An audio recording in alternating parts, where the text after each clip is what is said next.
మీరెప్పుడైనా రాత్రివేళ ఒంటరిగా ప్రయాణం చేస్తున్నప్పుడు ఎవరైనా మీకు లిఫ్ట్ అడిగారా? మీరు లిఫ్ట్ ఇచ్చారా? మీరు లిఫ్ట్ ఇచ్చింది ఒక మనిషికైతే పర్వాలేదు, అలా కాకుండా వేరే దేనికైనా, అంటే ఏ ఆత్మకో దెయ్యానికే లిఫ్ట్ ఇస్తే మీ పరిస్థితి ఏంటి? అలాంటిదే ఈ కథ కూడా. ఈ స్టోరీని చివరి వరకు కూడా జాగ్రత్తగా వినండి. ఇక పూర్తి వివరాల్లోకి వెళ్తే, హైదరాబాద్ మహానగరం నిద్రపోతుంది, కానీ అర్జున్ మాత్రం మేల్కొన్నాడు. శంషాబాద్ దాటిన తర్వాత అక్కడి నుండి మొదలయ్యే ఆ జాతీయ రహదారి ప్రాంతం రాత్రిపూట పూర్తిగా ఒక వేరే ప్రపంచంలా ఉంటుంది. ఎలా అంటే శ్మశాన నిశ్శబ్దంలా చాలా భయంకరంగా మారిపోతుంది. అర్ధరాత్రి దాటాక ఆ ప్రాంతం చూడటానికి వణుకు పుట్టించే విధంగా ఉంటుంది. ఇక అర్జున్ తన బైక్ మీద వేగంగా ప్రయాణిస్తున్నాడు. తన స్నేహితుడైనటువంటి రాజేష్ యొక్క పుట్టినరోజు ఆ వేడుకలన్నీ కూడా పూర్తయిన తర్వాత తానిప్పుడు తిరిగి ప్రయాణం అవుతూ ఉన్నాడు. ఫ్రెండ్స్ అంతా కూడా మద్యాన్ని సేవించారు, కానీ అర్జున్ మాత్రం తాగలేదు. ఎందుకంటే తనకు పెద్దగా అలవాటు లేదు. అయినా సరే అలసట మాత్రం చాలా తీవ్రంగా ఉంది. విపరీతంగా కళ్ళు మూతలు పడుతూ ఉన్నాయి. తాను వెళ్తున్నటువంటి ఆ రహదారికి ఇరువైపులా కూడా అక్కడ ఉన్న పొలాలు, చెట్లు చూడటానికే చాలా భయంకరమైన రీతిలో కనిపిస్తూ ఉన్నాయి. ఒక రకంగా చెప్పాలి అంటే చీకట్లో అవి ఒక దెయ్యాల సమూహంలా భూతాలన్నీ నిలబడి చూస్తున్నట్టుగా అనిపిస్తుంది. గాలి వీస్తే చాలు అక్కడ ఉన్న మొక్కలు, చెట్లు అన్నీ కూడా ఊగుతూ ఉన్నాయి. ఎలా అంటే ఎవరో చేతులు ఊపుతున్నట్టుగా. ఇక అర్జున్ వెంటనే తన జేబులో ఉన్నటువంటి మొబైల్ తీశాడు. దాన్ని చూస్తే సరిగ్గా సిగ్నల్ కూడా లేదు. ఆ ప్రాంతంలో సిగ్నల్ సరిగ్గా రావటం లేదు. ఒంటరితనం మొదటిసారిగా తనకి ఎదురైంది. ఇంకో గంట పాటు ఇలా ప్రయాణించాలా అని కొనుక్కున్నాడు. తన బైక్ యొక్క స్పీడ్ని అయితే తగ్గించాడు. రహదారి యొక్క మలుపు వచ్చింది. ఇక అక్కడే ఉన్నటువంటి ఆ మలుపులో ఓ టర్న్ తీసుకున్నాక హఠాత్తుగా ఆగిపోయాడు. ఎందుకంటే ఆ రహదారికి పక్కనే ఒక ఆకారం కనిపించింది. మొదట ఏదో చెట్టు లేదా మొద్దు అనుకున్నాడు, కానీ చెట్లయితే కదలవు కదా, జస్ట్ ఏదో గాలికలా ఊగుతూ ఉంటాయి. కానీ ఆకారం మాత్రం కదిలింది. ఇక అప్పుడే ఆ దారి నుంచి ఒక లారీ అయితే క్రాస్ చేసుకుంటూ వచ్చింది. ఆ వెహికల్ యొక్క లైటింగ్ లో అది చాలా స్పష్టంగా కనిపించింది. చూస్తే ఒక యువతి చీరలో ఉంది. ఆకుపచ్చని చీర, అలాగే పసుపు రంగు అంచు, జుట్టు మొత్తం కూడా విరబోసుకుని ఉంది. ముఖం కూడా సరిగ్గా కనపడటం లేదు. ఎలా అంటే ఆ జుట్టు తన ముఖం మీద పడి ఉన్నట్టుగా ఉంది. వెంటనే తాను చేతిని నెమ్మదిగా పైకి లేపింది. వాహనాన్ని ఆపమంటున్నట్టుగా సైగ చేసింది. ఇక అర్జున్ గుండె చాలా వేగంగా కొట్టుకోవటం మొదలైంది. రాత్రి 1 గంట దాటింది. ఈ చోట ఒంటరిగా ఆడపిల్ల, ఇదెలా? అతని మనసులో రకరకాల ఆలోచనలు, అలాగే అప్పుడే భయం కూడా. భయం మరియు జాలి రెండూ ఒకదానితో ఒకటి పొట్లాడుకుంటున్నాయి. కానీ జాలి గెలిచింది. వెంటనే తన యొక్క బైక్ని అయితే ఆపాడు. ఏమ్మా, ఏమైంది అని అర్జున్ అడిగాడు. ఆమె గొంతు చాలా అలసటగా ఉంది. ఎల్బీ నగర్ వెళ్ళాలండి, అక్కడే మా ఇల్లు, కొంచెం దారిలో దింపేస్తారా? పెద్ద రహదారి, చీకటిగా ఉంది, ఒంటరి ఆడపిల్ల, ఇలానే వదిలేస్తే ఏదైనా ప్రమాదం జరగచ్చేమో, పర్వాలేదు ఎక్కండి అని అన్నాడు. ఆమె వెంటనే బైక్ ఎక్కింది, అలాగే వెనక్కి కూర్చుంది. ఇక అదే క్షణంలో అర్జున్కి ఓ రకమైనటువంటి అనుభూతి కలిగింది. ఆమె వెహికల్ ఎక్కినప్పుడు ఆ వెహికల్ అనేది అస్సలు ఏ వైపు కూడా ఒరగనే లేదు. సాధారణంగా ఎవరైనా బైక్ ఎక్కి కూర్చుంటే బైక్ ఒక సైడ్కి అయితే వాలుతూ ఉంటుంది, కానీ తాను ఎక్కినప్పుడు తనకలా ఏమీ అనిపించలేదు. కానీ అమ్మాయి అయితే పెద్దగా బరువు లేనట్టుగా ఉంది. అందుకే బైక్ అనేది మూవ్ అవ్వలేదు అనుకున్నాడు. తనకు తానుగానే ఏదో సర్ది చెప్పుకున్నాడు. వెంటనే అక్కడి నుండి ముందుకు కదిలాడు. అలా ఒక 5 నిమిషాల పాటు ప్రయాణం చేశాక అర్జున్ తన బైక్ యొక్క మిర్రర్లో వెనక్కి చూశాడు. అంటే తన వైపుగా ఆమె కనిపిస్తుంది. ఎలా అంటే అమ్మాయి పూర్తిగా తల వంచుకుని ఉంది. జుట్టు ఇంకా ముఖం మీదే పడుతూ ఉంది. కనీసం ఒక్కటంటే ఒక్క మాట కూడా తాను మాట్లాడలేదు. ఏమ్మా, మీ పేరేంటి అని అర్జున్ అడిగాడు. ఆ మౌనాన్ని బద్దలు కొట్టాలని ప్రయత్నం చేశాడు, కానీ అటువైపు నుండి ఏ సమాధానం కూడా లేదు. గాలి వీస్తుంది, కానీ ఆ గాలి వాతావరణం ప్రకారం అది వేసవికాలం. వచ్చే గాలి కూడా కొంచెం వేడిగా ఉండాలేమో, కానీ తన వైపు నుండి వస్తున్న గాలి మాత్రం చల్లగా వీస్తుంది. ఏదో సముద్రానికి దగ్గరగా ఉన్నట్టుగా, విపరీతమైనటువంటి చల్లదనం, ఏదో మంచు ప్రాంతంలో ఉన్నట్టుగా గాలి వీస్తూ ఉంటే అర్జున్ యొక్క వెన్ను చాలా వరకు జలధరిస్తున్నట్టుగా అనిపించింది. విచిత్రంగా ఉంది. వాతావరణం అంతా కూడా ఓ రకంగా ఉంటే తన వెనుక నుండి వస్తున్న గాలి ఎందుకు ఇంత చల్లగా ఉంది? ఏమ్మా, ఎక్కడ దింపాలి? ఎల్బీ నగర్లో ఏ ఏరియా అని మళ్ళీ అడిగాడు. నిశ్శబ్దం. అమ్మాయి పిలుస్తుంది రెండే. మళ్ళీ నిశ్శబ్దం. అర్జున్కి ఈసారి చాలా కోపం వచ్చింది. ఎంత అలసటగా ఉన్నా సరే మర్యాద కోసమైనా సమాధానం చెప్పాలి కదా. వెంటనే బైక్ యొక్క వేగాన్ని తగ్గించాడు, వెనక్కి తిరిగి చూద్దామని. కానీ అప్పుడే ఒక్క ధ్వని వినిపించింది. ఎలా అంటే అది కూడా మెల్లగా పక్క నుండి గాల్లో వస్తున్నట్టుగా ఉంది. వాళ్ళకి చెప్పాలి అని వినిపించింది. అర్జున్కి తన గుండె ఆగినంత పనైంది. ఏంటి, ఏం చెప్పాలి, ఎవరికి చెప్పాలి అని అడిగాడు. ఇప్పుడు ఏ సమాధానం కూడా లేదు. వెంటనే బైక్ యొక్క వేగాన్ని మరింతగా తగ్గించాడు. ఆ రహదారికి పక్కనే ఒక చిన్న దుకాణం అయితే కనిపించింది. రాత్రిపూట కూడా తెరిచి ఉండే రోడ్ సైడ్ బడ్డీ అది. ఇక అక్కడే ఆపి తననైతే చూద్దామనుకున్నాడు. ఇక ఆ దుకాణానికి దగ్గరైతే తన యొక్క బైక్ని ఆపాడు. వెనక్కి తిరిగాడు. ఆమె ఉంది, నిజంగానే ఆమె ఉంది. కానీ తన ముఖం, అర్జున్ గొంతు నుండి ఓ పెద్ద కేక బయటికి రావాలని ఉంది, కానీ అక్కడే ఆగిపోయింది. తన యొక్క ముఖం, కళ్ళు తెరిచే ఉన్నాయి కానీ చాలా తెల్లగా, కనుగుట్లన్నీ కూడా బయటకు వస్తున్నట్టుగా భయంకరమైనటువంటి రీతిలో ఉంది. ఎలా అంటే ఎవరైనా ఆ రూపాన్ని చూస్తే అక్కడే భయపడి పరిగెత్తెంత. పెదవులు పూర్తిగా నల్లగా ఉన్నాయి. ఆమె చర్మం చనిపోయిన వాళ్ళ యొక్క చర్మం ఎలా ఉంటుంది, అచ్చం అలానే ఉంది. బూడిద రంగు చర్మం, పెదవులు కదిలే.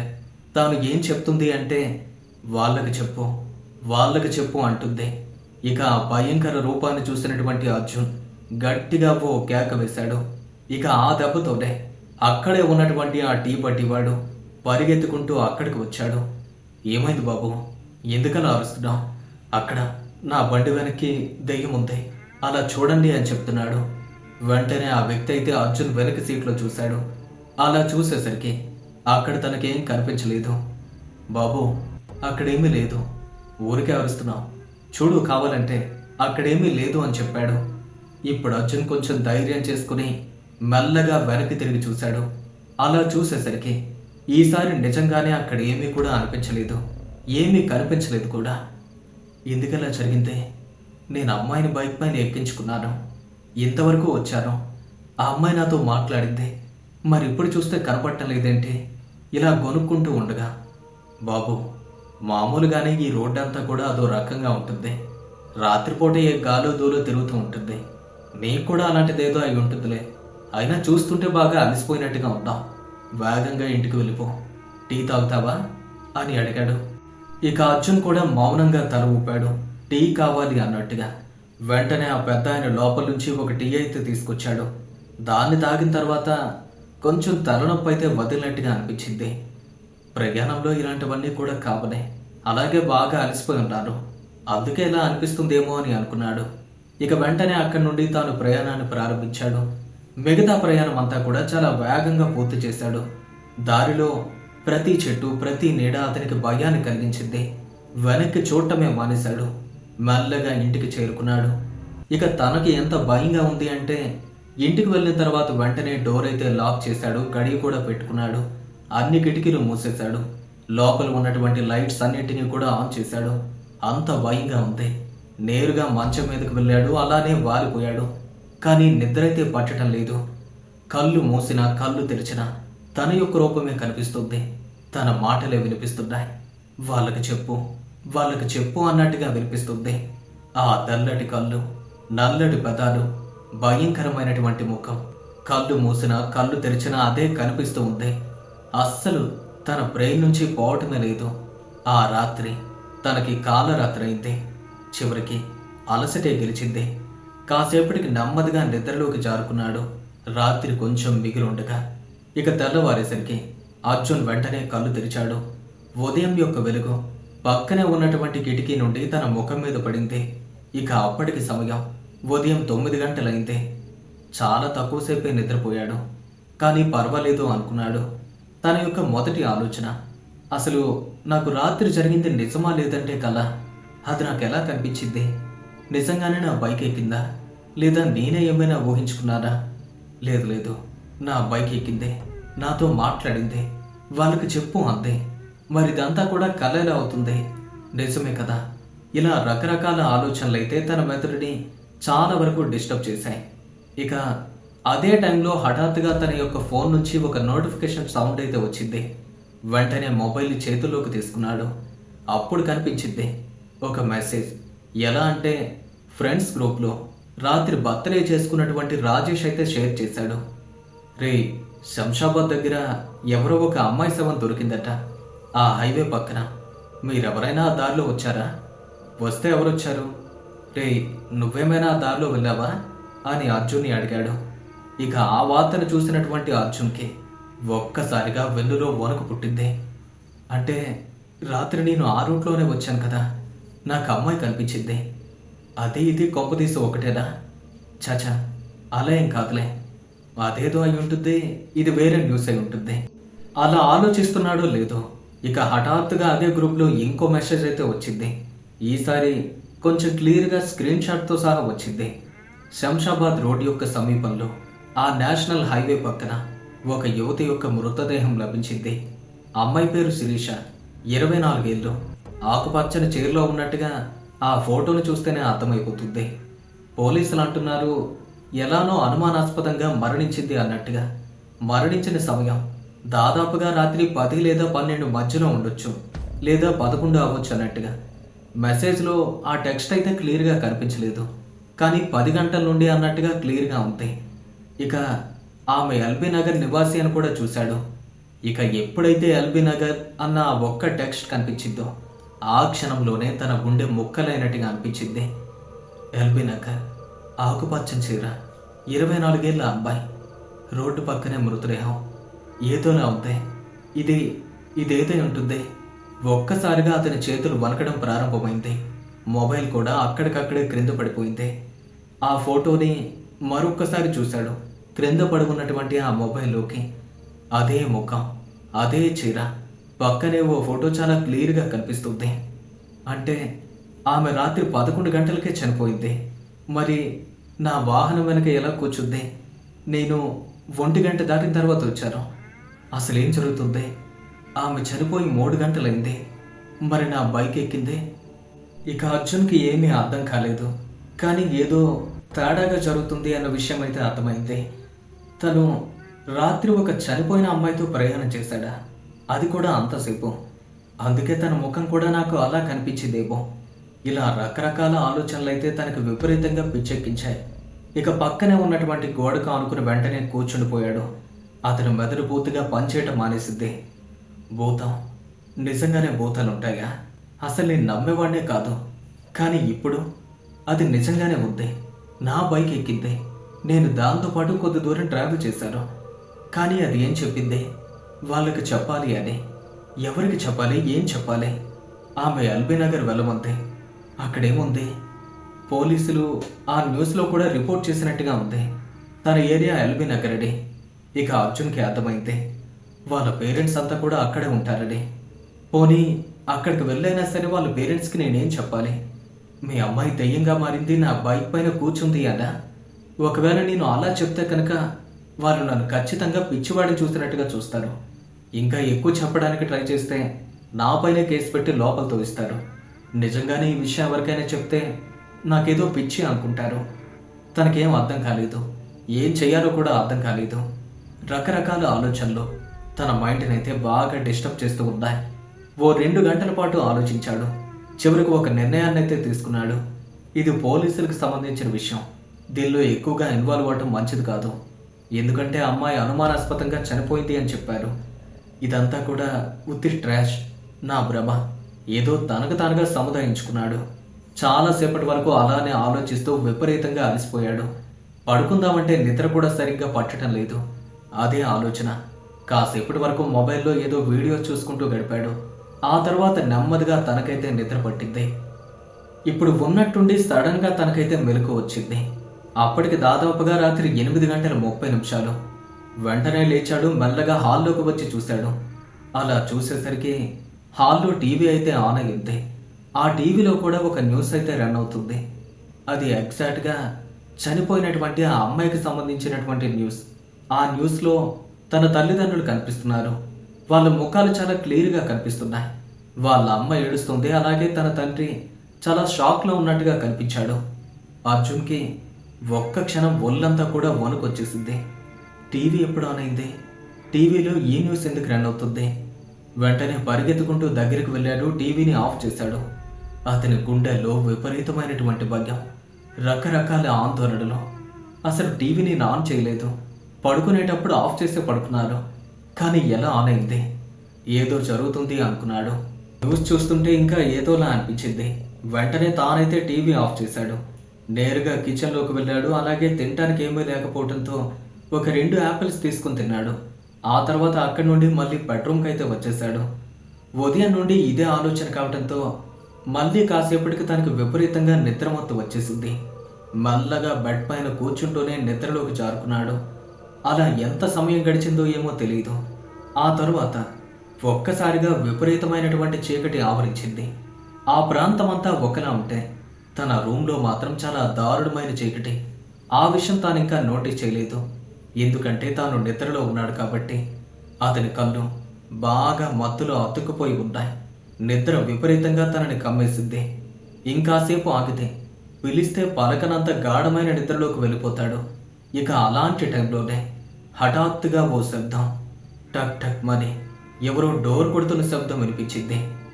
ఇక అంతవరకు అలాంటి నిద్రలో ఉన్నటువంటి తనకి ఆ శబ్దం చాలా డిస్టర్బ్గా అనిపించడంతో ఒక్కసారిగా లేచి కూర్చున్నాడు. వింటున్నాడు. నిజంగానే బయట ఎవరో డోర్ కొడుతున్న శబ్దం వినిపించింది. తన గుండెల్లో ఆ భయం మళ్ళీ మొదలైపోయింది. ఈ టైంలో డోర్ ఎవరు కొడుతున్నారు అని వెంటనే మంచం మీద నుండి దిగాడు. మెల్లగా అడుగులు వేసుకుంటూ ముందుకు వెళ్ళాడు. నేరుగా డోర్ దగ్గరికి. తీయాలా వద్దా అని రకరకాలుగా ఆలోచిస్తున్నాడు. ఎవరై ఉంటారు? ఒకవేళ పక్కింటి వాళ్ళు లేదా కిందింటి వాళ్ళు, ఓనర్ అంకుల్ ఎవరైనా? వాళ్ళంతా ఈ టైంలో ఎందుకు వస్తారు? పోనీ చూద్దాం అని డోర్కు ఉన్నటువంటి ఆ చిన్న హోల్ నుంచి కన్ను పెట్టి చూశాడు. అలా చూసేసరికి అక్కడేమీ కనిపించలేదు. ఎవరూ లేరేంటి అని వెంటనే డోర్ ఓపెన్ చేశాడు. బయట నిజంగానే ఎవరూ లేరు. కానీ ఆ క్షణంలోనే విపరీతమైనటువంటి గాలి, ఎలా అంటే తుఫాన్ వచ్చేటప్పుడు ఏ విధంగా గాలి చెలరేగుతుంది, అలాంటి ఓ గాలి నేరుగా అతని ముఖం మీదకు దూసుకొచ్చింది. అలా దూసుకొచ్చి నేరుగా ఇంట్లోకి వెళ్ళిపోయింది. ఒక్క క్షణం పాటు వెనక్కి వాలి మళ్ళీ ముందుకొచ్చాడు. భయంతో డోర్ అయితే క్లోజ్ చేసేసాడు. ఎవరూ లేకుండా ఎందుకలా అనిపించింది? అయినా ఈ గాలి ఏంటి? ఎవరూ లేకపోతే డోర్ కొట్టింది ఎవరు? ఏమోలే, నిన్నటి నుంచి అంతా ఏదో వింత వింతగా ఉంది అని డోర్ నుండి వెనక్కి తిరిగి చూసేసరికి హఠాత్తుగా చనిపోయినటువంటి ఆ అమ్మాయి యొక్క రూపం భయంకరమైనటువంటి రీతిలో తన ఎదురుగా నిల్చుని ఉంది. దాన్ని చూడగానే అతని గుండె ఆగినంత పనైతే. అక్కడే ఉంది, హాల్లో ఉన్నటువంటి ఓ మంచానికి పక్కగా అదే చీరలో, అదే ముఖం, అవే భయంకరమైన కళ్ళు. వాళ్ళకి చెప్పావా నువ్వు అని అదే బొంగురుపోయిన స్వరంతో అంతే. ఆమె గొంతు చాలా దారుణంగా వినిపించింది. తాను ఉంటున్నటువంటి ఆ ఇల్లు మొత్తం కూడా ప్రతిధ్వనిస్తున్నట్టుగా. ఇక అర్జున్ భయంతో గట్టిగా అరిచాడు. పక్కనే ఉన్నటువంటి లైట్ అయితే ఆన్ చేశాడు. ఎప్పుడైతే హాల్లో లైట్ వెలిగిందో ఆ క్షణమే తన యొక్క రూపం అక్కడి నుండి అదృశ్యమైపోయింది. హాల్ అంతా కూడా తిరిగి చూశాడు. ఎక్కడా ఏమీ కనిపించలేదు. ఇంకా లైట్ ఆపడానికి కూడా తనకైతే ధైర్యం సరిపోలేదు. అలానే లైట్ని ఆన్ చేసుకుంటూ నేరుగా గదిలోకైతే వెళ్ళిపోయాడు. ఇప్పుడు గదిలో కూడా లైట్ అయితే ఆన్ చేశాడు. నిద్రపోయాడు. కానీ నిద్ర అయితే పట్టడం లేదు. రాత్రంతా కూడా ప్రతిసారి ఏదో ఓ శబ్దం అయితే వినిపిస్తూ ఉంది. కొన్నిసార్లు ఆ గదిలో ఎవరో నడుస్తున్నట్టు, బయట నుండి ఎవరో డోర్ తడుతున్నట్టు, తాను పడుకున్నటువంటి బెడ్ పక్కనే ఉన్నటువంటి కిటికీల పైన ఎవరో గోళ్లతో గోకుతున్నట్టు, ఇలా రకరకాల శబ్దాలైతే వినిపిస్తున్నాయి. ఇక అప్పుడే ఇంకో శబ్దం కూడా మొదలైంది. ఎవరో తన మంచం కింద నుండి చేత్తో పైకి తడుతున్నట్టు. ఆ శబ్దం వింటుంటేనే అతని వెన్నులో వణుకు పడుతుంది. పూర్తిగా దుప్పటి కప్పుకున్నాడు. అలానే లోపల భయంతో స్తంభించుకుపోయి ఉన్నాడు. ఇక ఆ రాత్రంతా కూడా ఆ విధంగానే గడిచింది. నిద్ర లేకుండా భయంతో తాను అప్పటికే బాగా బలహీనపడ్డాడు. ఉదయాన్నే లేచాడు. నేరుగా బాత్రూంలోకి వెళ్ళి తన ముఖాన్ని చూసుకునేసరికి తన ముఖమంతా కూడా పీక్కుపోయింది. కళ్ళు ఎర్రగా మారాయి. పెదాలు కూడా వణికిపోతున్నాయి. అసలు నాకేం జరుగుతుంది, ఎందుకు ఇలా జరుగుతుంది అనుకుంటున్నాడు. ఆఫీస్కి ఎలా వెళ్ళాలో కూడా తెలియలేదు. వెంటనే మేనేజర్కి ఫోన్ చేసి హెల్త్ బాగాలేదు అని ఎమర్జెన్సీగా ఒక లీవ్ అయితే పెట్టాడు. ఎందుకంటే నిజంగానే ఆఫీస్కి వెళ్ళే పరిస్థితుల్లో లేడు. మధ్యాహ్నం అయితే అర్జున్ సోఫాలో కూర్చున్నాడు. ఏం జరిగిందో తెలియదు. సడన్గా తనకైతే మళ్ళీ విపరీతమైనటువంటి నిద్ర. నెమ్మదిగా మళ్ళీ అదే సోఫాలో తానైతే నిద్రలోకి జారుకున్నాడు. కొద్దిసేపటి వరకు నిద్రపోయిన తర్వాత హఠాత్తుగా ఓ కల. ఆ కలలో అర్జున్ ఓ అంధకార గుహలో ఉన్నాడు. చుట్టూ చీకటి, ఎటు చూసినా సరే దట్టమైనటువంటి చీకటి, ఇంకేం కనపడటం లేదు. చాలా వేగంగా ఊపిరి తీసుకుంటున్నాడు. విపరీతమైనటువంటి ఆందోళన. ఇక అదే చీకట్లో ఉన్నట్టుండి దూరంగా ఒక వెలుగైతే కనిపించింది. ఆ వెలుగును చూడగానే తన మనసు అప్రయత్నంగా ఆ వైపు నడిపించింది. నెమ్మదిగా తన కాళ్ళు కూడా వెలుగు వైపుగా నడిచాయి. ఇక ఆ వెలుగుకు దగ్గరగా వచ్చేసరికి అప్పుడే చూశాడు ఆ దృశ్యాన్ని. అది ఎలాంటి వెలుగు అంటే ఒక చితి, మండుతున్నటువంటి ఆ చితి పక్క నుంచి ఏదో లేచి వస్తున్నట్టుగా, అంటే చితి మీద నుండి దాటుకుంటూ ఆ పక్కగా వస్తున్నట్టుగా ఉంది. కళ్ళు కొంచెం విప్పార్చి చూశాడు. అలా చూసేసరికి ఆ చితి నుండి వస్తున్నది ఆ అమ్మాయి యొక్క శవం. ఒక్కసారిగా ఆ దృశ్యాన్ని చూసి భయంతో హడిలిపోయాడు. అక్కడి నుండి దూరం జరిగి పరిగెత్తాలి అనుకున్నాడు. కానీ అప్పటికే ఆ శవం ఆ చితిని దాటుకుంటూ తనకి ఎదురుగా వచ్చేస్తుంది. చాలా వేగంగా, మెరుపు వేగంతో దూసుకొచ్చేస్తున్నట్టుగా ఉంది. అలాంటి ఒక దృశ్యాన్ని తాను జీవితంలో ఎన్నడూ చూసి ఎరుగలేదు. కానీ ఈనాడు ప్రత్యక్షంగా దాన్ని అనుభవిస్తున్నాడు. ఆమె నోరు తెరిచింది. చాలా పెద్దగా తెరుచుకుంది. వాళ్ళకి చెప్పు, వాళ్ళకి చెప్పు అంటూ ప్రతిధ్వనిస్తుంది ఆ నోరు. ఆ శవాన్ని చూస్తుంటేనే తనకి ఒళ్ళంతా తేళ్లు చెరులు పాకుతున్నట్టుగా అనిపించింది. హఠాత్తుగా చితి మీద ఉండాల్సినటువంటి ఆ మంటలన్నీ కూడా నెమ్మదిగా దూసుకొచ్చేస్తున్నాయి. అతని వైపుగా వస్తున్నాయి. ఆ శవం కూడా పరిగెత్తుకుంటూ తనకు దగ్గరైపోతుంది. ఇక ఆ దెబ్బతో అర్జున్ గట్టిగా అరుస్తూ లేచాడు. చూసేసరికి తాను తన హాల్లో సోఫాలో కూర్చున్నాడు.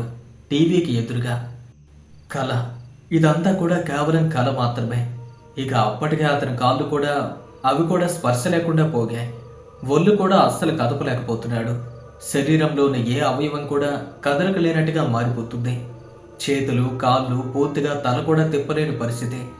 కొద్ది నిమిషాల పాటు అదే విధంగా అనిపించింది.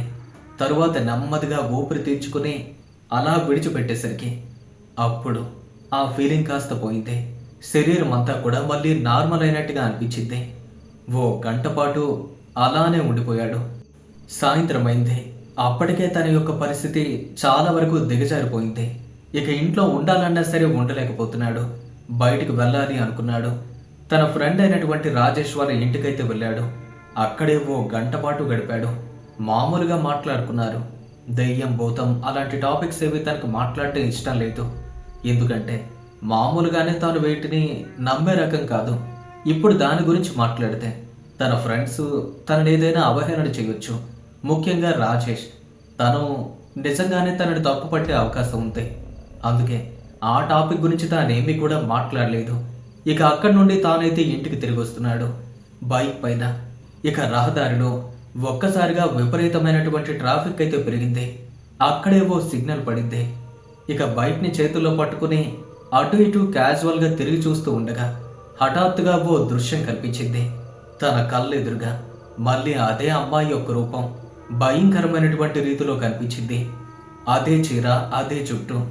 ఆమె నేరుగా అతని వైపే చూస్తుంది. తన చుట్టూ కూడా జనం ఉన్నారు, అలాగే బైక్స్ కూడా ఉన్నాయి. అంతా గందరగోళంగా ఉన్నప్పటికీ తాను మాత్రం కనిపిస్తుంది. పక్కనున్న వాళ్ళెవ్వరినీ కాదు, తననే చూస్తుంది. నెమ్మదిగా చేతిని పైకి లేపి తన వైపుగా చూపిస్తూ, వాళ్ళకి చెప్పావా, వాళ్ళకి చెప్పావా అని అంతే. ఆ దెబ్బతో ఒక్కసారిగా తన వెన్నులో వణుకు మొదలైపోయింది. చేతిలో పట్టుకున్నటువంటి బైక్ యొక్క హ్యాండిల్ని అలా వదిలేస్తున్నాడు అనేసరికి గ్రీన్ సిగ్నల్ పడింది. పక్కనే వెహికల్ యొక్క హార్న్ అయితే వినిపించింది. వెనుక నుండి కూడా ఆ వెనుకే ఉన్నటువంటి ఓ కారు యొక్క డ్రైవర్ అయితే, ఎంతసేపు అలానే ఆలోచిస్తాం, దిక్కులు చూడకుండా డ్రైవ్ చేయి అని అనగానే మళ్ళీ కాన్షియస్లోకి వచ్చాడు. నేరుగా అక్కడి నుండి డ్రైవ్ చేసుకుంటూ ఇంటికైతే చేరుకున్నాడు. ఈసారి ఇంటికి రాగానే మళ్ళీ ఇంకో విచిత్రమైనటువంటి సంఘటన డోర్ తెరిచి ఎప్పుడైతే తాను ఇంటి లోపల అడుగు పెట్టాడో ఓ రకమైనటువంటి వాసన వచ్చింది. ఎలా అంటే ఏదో కొల్లు వాసన, విపరీతమైన వాసన. దాన్ని అస్సలు భరించలేకపోయాడు. వెంటనే చేత్తో ముక్కు మూసుకున్నాడు. ఏంటిది, నా ఇంట్లో ఎందుకింత వాసన వస్తుంది అని ఇల్లంతా కూడా తిరుగుతూ ఉంటే అది కిచెన్ నుండి వస్తున్నట్టుగా ఉంది. ఇక అక్కడి నుండి నేరుగా నడుచుకుంటూ తాను కిచెన్లోకి అయితే వెళ్ళాడు. కిచెన్లో ఎగ్జాక్ట్గా ఫ్రిడ్జ్ ఉన్న వైపు నుండి ఆ వాసన. మెల్లగా ఫ్రిడ్జ్ దగ్గరికి వెళ్ళేసరికి తనకు అర్థమైంది, ఫ్రిడ్జ్లో ఏదో పాడై ఉంటుంది అని. ఫ్రిడ్జ్ యొక్క డోర్ తెరిచాడు, చూశాడు. అలా చూసేసరికి లోపల ఉన్నటువంటి ఆ పళ్ళన్నీ కూడా కూలిపోయినట్టుగా ఉంది. బౌల్లో ఉన్నటువంటి చికెన్ వైపుగా చూశాడు. అది ఎంత దారుణంగా ఉంది అంటే పూర్తిగా పాడే పురుగులు కూడా పట్టేసింది. దాన్ని చూడలేకపోయాడు ఒక్క క్షణం కూడా.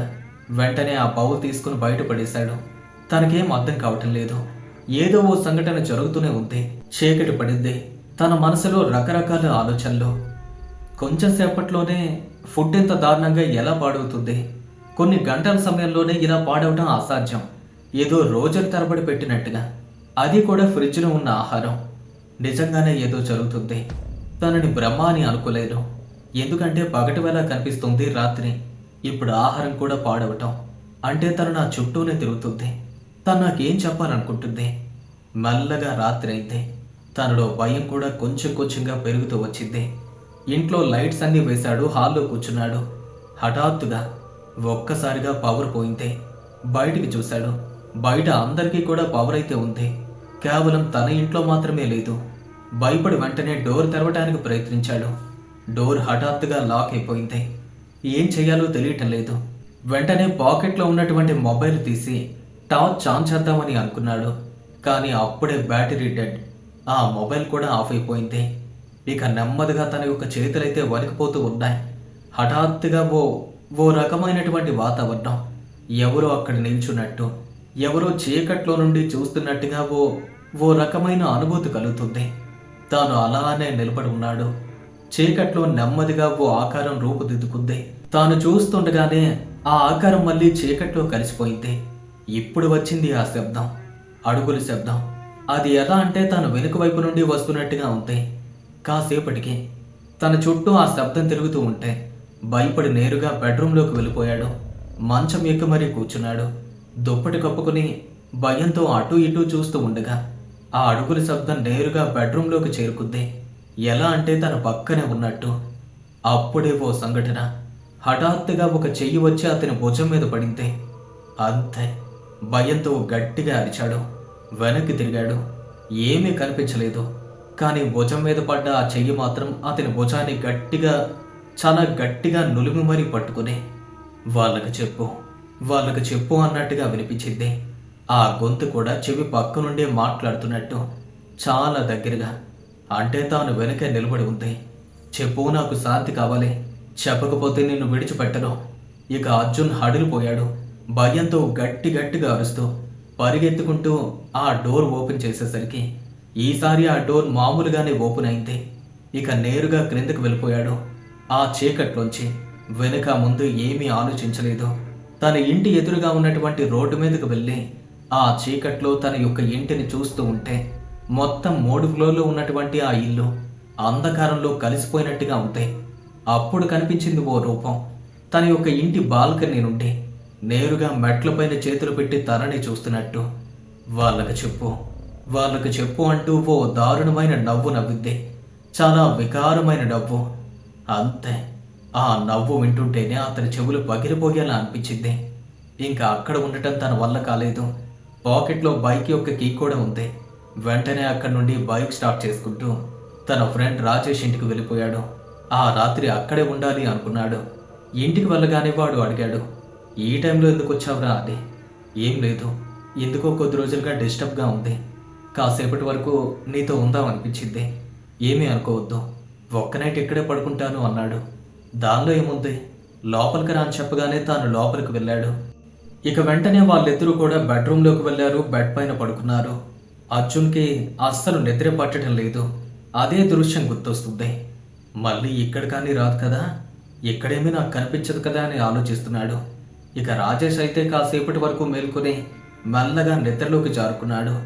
హఠాత్తుగా ఓ భయంకరమైనటువంటి రూపం ఎలా అంటే చీకట్లో నేల మీద నుండి ఆకారం తీసుకుంటున్నట్టుగా అనిపించింది. కొద్ది క్షణాల్లోనే అది మళ్ళీ ఆ స్త్రీ రూపాన్ని దాల్చింది. ఇప్పుడు ఆ అమ్మాయి మరింత దారుణమైన రూపంలో కనిపిస్తూ అతని మీదకొచ్చేసింది. ఇక అర్జున్ భయంతో గట్టిగా అరిచాడు. పక్కనే నిద్రపోతున్నటువంటి రాజేష్ అయితే మేల్కొన్నాడు.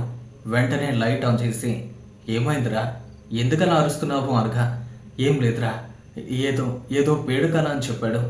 సరే ఉండు, ఇప్పుడే వస్తాను అని వాటర్ అయితే తీసుకొచ్చాడు. ఇక రాజేష్ ఎప్పుడైతే వాటర్ కోసం లోపలికి వెళ్ళాడో అప్పుడే తన చెవి పక్క నుండి ఓ శబ్దం, వాళ్ళకి చెప్పు లేదంటే నీ ప్రాణాలు తీస్తాను అని. రాజేష్ వాటర్ పట్టుకుని తిరిగి వచ్చాడు. అప్పటికే అర్జున్ యొక్క ముఖమైతే పూర్తిగా మారిపోయింది. ఎందుకురా అలా భయపడుతున్నావు అనగా, తనకు జరిగిన విషయాన్ని డైరెక్ట్గా చెప్పకుండా ఇండైరెక్ట్గా నిద్ర పట్టడం లేదు అని చెప్పాడు. నేను కూడా చూస్తున్నాను, నీ పొజిషన్ ఏమీ అంత బాగాలేదు. వీలైతే ఎవరైనా డాక్టర్ దగ్గరికి వెళ్ళు, అలాగే వర్క్ ప్రెషర్ కూడా ఎక్కువగా తీసుకోకు అని చెప్పాడు. సరే వెళ్తాను అన్నాడు. ఆ రాత్రి భయంగానే గడపడం జరిగింది. ఇక మరుసటి రోజు ఉదయాన్నే అర్జున్ తిరిగి తన ఇంటికైతే వెళ్ళిపోయాడు. ఇప్పుడు తనలో రెండు రకాల ఆలోచనలు. ఇప్పుడు నేను డాక్టర్ దగ్గరికి వెళ్ళాలా, లేదంటే ఎవరైనా భూత వైద్యుడు, పూజారి, తాంత్రికుడు అలాంటి వాళ్ళ దగ్గరికి వెళ్ళాలా? ఇది మెడికల్ ప్రాబ్లం అయితే కాదు. మెడికల్ ప్రాబ్లం ఇలా ఎందుకు ఉంటుంది? నేను డైరెక్ట్గా దాన్ని ఫీల్ అవుతున్నాను కనిపిస్తుంది. తాంత్రికుడి దగ్గరికే వెళ్తాను అనుకున్నాడు.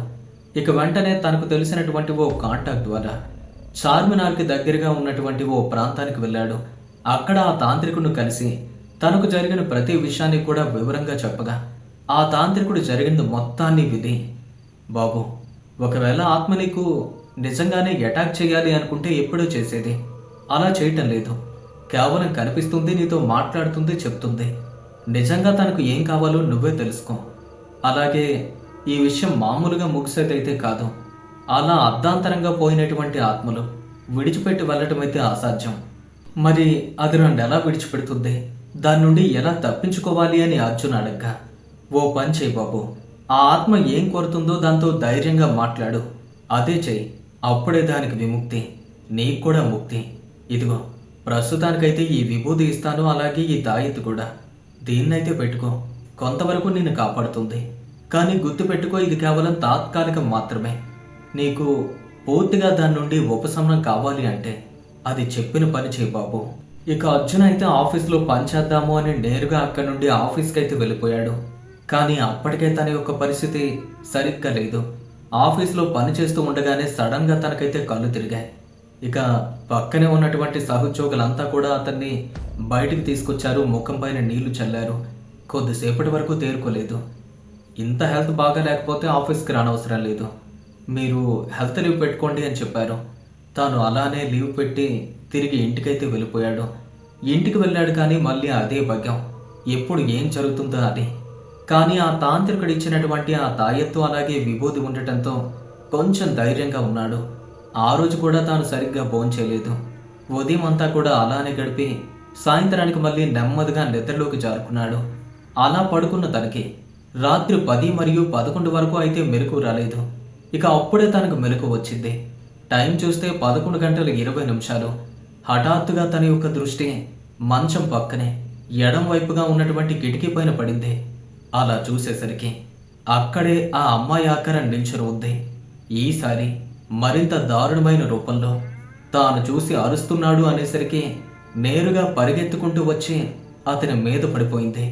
అలా నిద్రపోతూ ఉన్నటువంటి తన వీపు మీదకి ఎక్కి తన చేతులతో తన మెడను గట్టిగా పట్టుకుని పూర్తిగా అదిమేసింది. ఇప్పుడు మాట్లాడుతుంది. చెప్పు, మా వాళ్ళకి చెప్పు, నేను ఎలా చనిపోయానో చెప్పు అంటుంది. ఇక అర్జున్ భయపడ్డప్పటికీ కూడా తన మనసులో ఆ తాంత్రికుడు చెప్పినటువంటి మాటలైతే మెదిలే. నువ్వు భయపడుతూ ఉండొద్దు, తనతో మాట్లాడే ప్రయత్నం చెయ్యు అనగా తన గొంతు కూడా తీసుకుని అలాగే ఒళ్ళంతా కూడా సర్దుకోవడానికి ప్రయత్నించినప్పటికీ అస్సలు విడిచిపెట్టడం లేదు. గొంతు అలానే నొక్కుతూ ఉంది. దయచేసి నన్ను వదిలే, నీకేం కావాలో చెప్పు అనగా అప్పుడు తన మీద నుండి లేచి పక్కకు వెళ్ళింది. తాను మాత్రం లేవలేకపోతున్నాడు. తన ఎదురుగా నిల్చొని మాట్లాడుతుంది. చెప్పు, ఎల్బీ నగర్లో మా వాళ్ళ ఇంటికి వెళ్ళు. వాళ్ళ ఇంటి యొక్క అడ్రస్ మొత్తాన్ని చెప్పి మా అమ్మా నాన్నతో చెప్పు. నేను ఎలా చనిపోయానో, నా లవర్ నన్ను ఎలా చంపాడో కూడా చెప్పు. అదే అతని గుండె ఆగినట్టయింది. నువ్వు చనిపోయావు కదా, నీ లవర్ నిన్ను చంపడం ఏంటి అనగా, నువ్వు వెళ్ళు, మా వాళ్ళతో చెప్పు చెప్పు అంటుంది. సరే చెప్తాను అని అనగానే ఒక్కసారిగా అదృశ్యమైపోయింది. ఇక తాను ఇంట్లో ఉండలేకపోయాడు. అక్కడి నుండి బయటకు పరిగెత్తుకుంటూ వెళ్ళిపోయాడు. ఆ రాత్రంతా కూడా వీధుల్లో తిరుగుతూనే గడిపాడు. మరుసటి రోజు ఉదయాన్నే అతనికి ఇంకా ఆలస్యం చెయ్యాలి అనిపించలేదు. వెంటనే బైక్ తీసుకుని నేరుగా అక్కడి నుండి ఎల్బీ నగర్ అయితే చేరుకున్నాడు. రాత్రి ఆ దెయ్యం చెప్పినట్టు వేణుగోపాల అపార్ట్మెంట్స్ ఉన్నటువంటి ఆ ఏరియాకు చేరుకుని అక్కడే 4వ అంతస్తు వైపుగా చూశాడు. 4వ అంతస్తులో ఉంటారు అని చెప్పింది. సరే వెళ్దామని లోపలికి వెళ్ళేసరికి అక్కడ లిఫ్ట్ అయితే ఉంది. నేరుగా లిఫ్ట్లోకి వెళ్ళి 4వ ఫ్లోర్ అయితే సెలెక్ట్ చేసుకున్నాడు. లిఫ్ట్లో ఉన్నాడు కానీ తనకేమీ అర్థం కావటం లేదు. ఏం చెప్పాలి, ఎలా చెప్పాలి?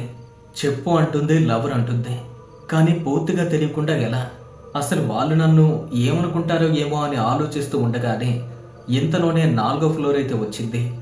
లిఫ్ట్ యొక్క డోర్ తెరుచుకోగానే ఒక్కసారిగా విపరీతమైనటువంటి చీకటి. ఆ చీకట్లో ఎదురుగా తన రూపం మళ్ళీ ప్రత్యక్షమైంది. ఇప్పుడు తాను అంత భయంకరమైన రూపంలో అయితే లేదు. మొదట్లో బండి ఎక్కినప్పుడు ఎలా కనిపించిందో ఇప్పుడు కూడా ఎగ్జాక్ట్గా అలానే కనిపించింది.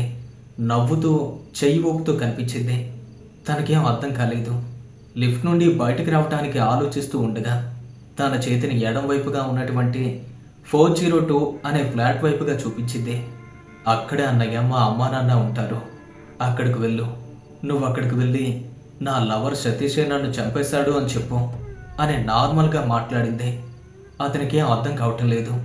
ఇప్పుడు కొంచెం ధైర్యం చేసుకుని ఆ లిఫ్ట్ నుండి బయటకు వచ్చాడు. ఏం చెప్తున్నావు? నీ లవర్ నేను చంపడం ఏంటి అనగా, వాడికి నాకు చాలా గొడవలుంటాయి, వాడు మంచోడు కాదు, నేను వాడికి బ్రేకప్ చెప్దాము అనుకున్నాను, అదే చెప్పడానికి వెళ్ళాను. నన్ను ఎలా అయినా సరే బ్రతకనివ్వను అని వార్నింగ్ ఇచ్చాడన్నయ్య. ఈ విషయాన్ని మా అమ్మా నాన్నలతో చెప్పు. కానీ ఎలా నమ్ముతారు? నేను ఇలా చెప్తే దానికి ప్రూఫ్ అంటూ ఏదైనా ఉండాలి కదా.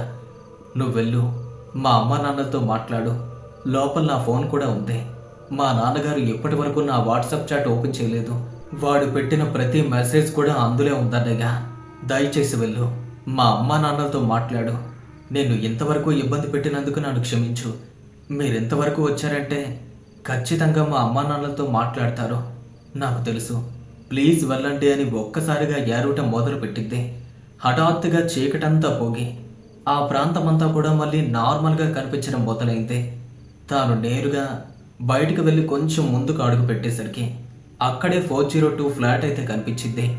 తాను వెంటనే డోర్ కుట్టాడు. అటువైపు నుండి ఒక వృద్ధునైతే తలుపు తెరిచాడు. ఎవరు మీరు అని అడిగాడు. అతనే ఆ అమ్మాయి తాలూకు తండ్రి. నా పేరు అర్జున్ అంకుల్. మీ అమ్మాయి స్వాతి గురించి మాట్లాడటానికి వచ్చాను. ఆ పేరు వినగానే ఆయన కళ్ళల్లో నీళ్లు చేరాయి. రండి, లోపలికి రండి అని లోపలికి తీసుకువెళ్ళాడు. లోపల అప్పటికే తన తల్లి కూర్చుంది. కళ్ళు ఎర్రగా ఉన్నాయి. పూర్తిగా ఏడ్చి ఏడ్చి ఓ రకంగా అలిసిపోయినట్టుగా కనిపిస్తుంది. ఏం చెప్పాలో తెలియటం లేదు. నిజం చెప్పాలా లేదా మీ అమ్మాయి కనిపించేలా? ఏమైంది బాబు, మీరేం మాట్లాడాలనుకుంటున్నారు? అదేం లేదంకుల్ అని అప్పుడు జరిగిన ప్రతి విషయాన్ని కూడా చాలా క్లియర్గా మాట్లాడడం మొదలుపెట్టాడు. తన యొక్క బండి పైన చనిపోయిన వాళ్ళ అమ్మాయి యొక్క ఆత్మ ఎక్కిన దగ్గర నుంచి ఈరోజు ఎక్కడికి వచ్చేంత వరకు, అలాగే తన లవర్ ఎవరైతే ఉన్నారో తనని ఇబ్బంది పెట్టడం, చంపేస్తానని బెదిరించడం ప్రతీది కూడా. ఆ మాటలు వినగానే వాళ్ళు ఒక్కసారిగా షాక్ అయిపోయారు. మా అమ్మాయి వాడిని ప్రేమించే తప్పు చేసింది బాబు. వాడు మంచివాడు కాదని ఎప్పటి నుండో చెప్తున్నాను, అయినా సరే వినలేదు. చివరికి వాడే ఇంత పనిచేశాడా? అయినా వాడి పనిచేశాడని నమ్మటం ఎలా? ఎవరు నమ్ముతారు బాబు? మా అమ్మాయి కనిపించిందంటే మేము నమ్ముతాం, కానీ ఇదే విషయాన్ని బయటికి చెప్తే మేం పిచ్చివాళ్ళం అంటారు. అలాగే దెయ్యమై అందరినీ ఇబ్బంది పెడుతుంది అని మా అమ్మాయికి నిందొస్తుంది అనగా, లేదంకుల్, తన మొబైల్లో వాట్సాప్ చాట్ అంతా కూడా ఉందంట. తను నాతో ఇందాకే లిఫ్ట్లో కనబడి చెప్పింది. ఒకసారి మీరు చెక్ చేయండి అనగా వెంటనే తాను లోపలికి వెళ్ళాడు. కొద్ది రోజులుగా ఆన్లో లేనటువంటి మొబైల్ని ఆన్ చేసి ఆ చాట్స్ అన్నీ చూసేసరికి నిజంగానే సతీష్ తనని ఇబ్బంది పెట్టినట్టుగా ప్రతి మెసేజ్ కూడా ఉంది. సరిపోతుంది బాబు, ఈ ఒక్క ఆధారం చాలు. నేను వెంటనే వెళ్ళి పోలీసులకైతే కంప్లైంట్ ఇస్తాను. చాలా థ్యాంక్స్ బాబు, నువ్వు చేసిన సహాయాన్ని మేము మర్చిపోలేము అని వెంటనే కన్నీళ్లు పెట్టుకుంటూ అతని కాళ్ళ మీద పడబోయేసరికి అంకుల్ వద్దు, నేను వెళ్తాను అని టెన్షన్గా అక్కడి నుండి లిఫ్ట్లోకి వెళ్ళిపోయాడు. వెంటనే క్రిందకి వెళ్ళి తన బైక్ పైన తిరిగి తన ప్రాంతానికైతే వచ్చేశాడు. ఇప్పుడు తన మనసంతా కూడా కొంచెం ప్రశాంతంగా ఉన్నట్టుగా అనిపించింది. ఎప్పుడు ఇంట్లోకి వచ్చినా సరే తను ఉన్నట్టుగా ఓ రకమైనటువంటి ప్రెజెన్స్ అయితే తెలుస్తూ ఉండేది. కానీ మొట్టమొదటిసారి వాళ్ళ ఇంటికి వెళ్ళొచ్చాక తాను ఈ ఇంట్లో ఉన్నట్టుగా అనిపించడం లేదు. తన ప్రెజెన్స్ అయితే తనకి అస్సలు తెలియటం లేదు. తన మనసులో ఏదో తేలిక పడ్డట్టుగా ఒక అనుభూతి. అటు ఇటు చూశాడు. అది నిజంగానే వెళ్ళిపోయి ఉంటుందా? అది చెప్పినట్టుగా చేశాను కదా, ఇప్పుడు వెళ్ళిపోతుందా? లేదా మళ్ళీ నేను వాళ్ళ ఇంటికి వెళ్ళి ఆ కేసు గురించి ఏమైనా మాట్లాడాలా? లేదు లేదు, ఇప్పుడు నేను వెళ్ళి ఆ కేసు అవన్నీ మాట్లాడాను అంటే దారిని పోయిన కంపం తెచ్చుకున్న నెత్తికి తగిలించుకున్నట్టుగా ఉంటుంది. ఇంకా ఇన్వాల్వ్ అవటం మంచిది కాదు. ఒకవేళ ఈసారి తాను కనిపించింది అంటే నేను చెప్పేస్తాను, నువ్వు చెప్పిన పని నేను చేస్తాను, నన్ను విడిచిపెట్టి వెళ్ళిపోవాలి. ఇంతకు మించి నాకు వేరే ఆప్షన్ అయితే లేదు. అవసరమైతే పూర్తిగా ఈ ప్రాంతాన్ని విడిచిపెట్టి మా ఊరికి వెళ్ళిపోతాను. ఇలా రకరకాలుగా ఆలోచిస్తూ ఉన్నాడు. ఏమైందో తెలీదు, హఠాత్తుగా తనకు మళ్ళీ నిద్ర కమ్మేసినట్టుగా అనిపించింది. ఈసారి వచ్చినటువంటి నిద్ర నిజమైన నిద్ర అయితే కాదు, ఏదో మైకం తనని ఆవహించినట్టుగా కూర్చున్న సోఫాలోనే నెమ్మదిగా నిద్రలోకి జారుకున్నాడు. అలా ఎంత సమయం గడిచిందో ఏమో తెలియదు. అప్పుడే నిద్రలో ఓ దృశ్యం కనిపించింది. అదే అమ్మాయి తన బైక్ పైన ట్రావెల్ చేస్తున్నట్టుగా ఉంది. వాళ్ళిద్దరూ బైక్ పై ముందుకు వెళ్తూ ఉండగా తాను మాట్లాడుతుంది. థ్యాంక్స్ అన్నయ్య, చాలాసేపటి వరకు వెయిట్ చేశాను, ఎవరు కూడా రాలేదు. మీరు చూస్తే మంచి వాళ్ళలా కనిపించారు, అందుకే మీ బైక్ ఎక్కాను. మీరు నిజంగానే చాలా మంచి మనసున్న వాళ్ళు. మా అమ్మా నాన్నతో ఆ విషయాన్ని చెప్పారు. మా నాన్నగారు ఇప్పటికే పోలీస్ కేసు కూడా పెట్టారు. ఇంక మీకేం ఇబ్బంది పెట్టలేండి, నేను వెళ్ళిపోతాను అని వెనుక నుండి నవ్వుతున్నట్టుగా ఓ రకమైన శబ్దం వినిపించింది. తాను బైక్ డ్రైవ్ చేస్తూనే వెనక్కి తిరిగి చూశాడు. అలా చూసేసరికి ఆ అమ్మాయి నిజంగానే నవ్వుతుంది. తన ముఖం కూడా చాలా అందంగా ఉంది. ఎలా అంటే బ్రతుకున్న మనిషి ఎలా ఉంటుందో అలానే. నేను అని ఏదో చెప్పబోతుండగా ఒక్కసారిగా మెలకు వచ్చేసింది. బయటి కిటికీ నుండి వెలుతురు తన ముఖం మీద పడింది. తాను మేల్కొన్నాడు. కళ్ళు తెరిచి చూశాడు. చూస్తే ఉదయం 7 గంటలవుతుంది. టెన్షన్ పడుతూ నేరుగా తానైతే వాష్రూంలోకి వెళ్ళాడు. ముఖం కడుక్కున్నాక తేరుకుని మొత్తం ఆలోచించాడు. నేను వాళ్ళ ఇంటికి వెళ్ళాను, ఆ అమ్మాయి కనిపించిన విషయాన్ని జరిగిందంతా కూడా చెప్పాను. ఆ తర్వాత నేను ఇంతవరకు నిద్రపోయానా? ఆ అమ్మాయి నాకు కల్లోకి వచ్చింది. కల్లోకి వచ్చి నవ్వుతూ కనిపించింది. భయంకరంగా కాదు, నార్మల్గా. అంటే తనకు నాకు ఎటువంటి ఇబ్బంది పెట్టదా? నిజంగానే వెళ్ళిపోయి ఉంటుందా? అంటే ఇప్పుడు థ్యాంక్స్ చెప్పడానికే కల్లోకి వచ్చిందా? డైరెక్ట్గా కనిపించలేదు, మామూలుగా. అంటే వెళ్ళిపోయే ఉంటుంది. థ్యాంక్ గాడ్, నిజంగానే వెళ్ళిపోతే బాగుంటుంది, ఇంకెప్పుడూ కనిపించకపోతే బాగుండు. అప్పుడే హఠాత్తుగా ఓ శబ్దం తన వెనుక నుంచి. థ్యాంక్స్ అన్నయ్య, చాలా థ్యాంక్స్, నేను వెళ్ళిపోతున్నాను అదే. తాను వెనక్కి తిరిగి చూసేసరికి అక్కడ ఏమీ కనిపించలేదు. ఏదో గాలి తనని తాకి నేరుగా బయటికి వెళ్ళిపోయినట్టయింది. తనకి పూర్తి క్లారిటీ వచ్చింది. ఆ అమ్మాయి నిజంగానే వచ్చింది నాకు థ్యాంక్స్ చెప్పడానికి. ఇక అదే ఆఖరు తన మాట వింటాం. ఆ తర్వాత తన యొక్క ఆనవాళ్ళేమీ కూడా నాకైతే కనిపించలేదు. అలాగే తన యొక్క ఉనికి కూడా తెలియలేదు. తన ప్రెజెన్స్ కూడా పూర్తిగా లేదు. నాకైతే ఓ క్లారిటీ వచ్చింది. తాను వాళ్ళ పేరెంట్స్కి అయితే చెప్పాలి అనుకుంది, నాతో చెప్పించుకుంది. కానీ నన్నే ఎందుకు సెలెక్ట్ చేసుకుంది అన్న విషయం నాకు ఇప్పటికీ అర్థం కాదు. బహుశా తాను చెప్పినట్టు నేను నిజంగానే మంచివాడినేమో. కానీ ఇలా మాత్రం ఉండకూడదు. మంచితనానికి పోగి ఒక దెయ్యంతో మాట్లాడడం, ఒక దెయ్యంతో పాటు ప్రయాణించడం, ఇవి నిజంగానే చాలా భయంకరమైన విషయాలు. ఆ రాత్రి నేను చేసినటువంటి ఒకే ఒక ప్రయాణం నా జీవితంలో ఎప్పటికీ మర్చిపోలేని ఓ కాలరాత్రిని మిగిల్చింది. ఆ సంఘటన ఇప్పటికీ నా మనసులో అలానే ముద్రించుకుపోయింది. ఎనీవే, ఇదండి నా కథ. ఈ స్టోరీ మీకు ఎలా అనిపించింది? మీ యొక్క అభిప్రాయాన్ని క్రింద కామెంట్స్ రూపంలో రాయండి. అలాగే ఈ వీడియో కనుక మీకు నచ్చినట్టయితే తప్పకుండా లైక్ చేయండి. మీరిచ్చే ఒకే ఒక లైక్ అనేది చాలా అమూల్యమైంది. మీరు ఈ వీడియోని లైక్ చేస్తే ఇది చాలా మందికి చేరుతుంది. అలాగే మీ ఫ్రెండ్స్ అండ్ ఫ్యామిలీ మెంబర్స్కి ఈ వీడియోని షేర్ చేయండి. ఇలాంటి మరిన్ని హారర్ స్టోరీస్ కోసం ఇప్పుడే మన ఛానల్లో సబ్స్క్రైబ్ చేసుకోండి. Thanks for watching to all. Next ఒక థ్రిల్లింగ్ హారర్ స్టోరీతో మళ్ళీ కలుసుకుందాం.